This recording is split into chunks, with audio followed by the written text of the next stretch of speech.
kalau pasien sudah jatuh kepada nyeri kanker, biasanya kualitas hidupnya akan menurun. Sahabat Persada yang berbahagia, bila ada teman, keluarga yang mungkin mengalami kanker, perlu kita pikirkan juga selain kankernya, mungkin ada keluhan yang kita jarang perhatikan, yaitu karena nyerinya. Karena nyeri kanker biasanya itu dipikir hanya bagian yang tidak usah dipikir karena mikirnya adalah penyakit kankernya saja. Padahal kalau pasien sudah jatuh kepada nyeri kanker, biasanya kualitas hidupnya akan menurun. Kualitas hidup menurun itu maksudnya gimana? Dia nggak mau makan, dia kesulitan untuk mandi, dia kesulitan untuk melakukan aktivitas sehari-hari. Nah, ini harus kita kelola secara baik. Biasanya nyeri kanker itu bersifat total. Jadi yang kena bukan badannya aja yang sakit, bukan karena tumornya saja, tapi bisa juga karena bukan tumornya. Misal spiritualnya, kok aku yang kena ya ini ya. Padahal saya sudah melakukan banyak hal yang baik-baik, tapi kenapa aku yang kena?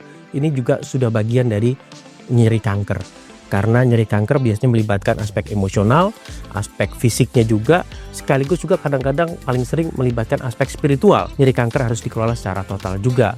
Biasanya ada step-stepnya, tata kelolanya. Berdasarkan WHO ya, dia ada step-stepnya, ada step 1, step 2, step 3. Step 1 ini biasanya sederhana, nyeri yang derajatnya tidak terlalu berat, misalkan sakit ringan, maka obat-obatnya cukup obat-obat yang sederhana kayak parastamol dan sebagainya.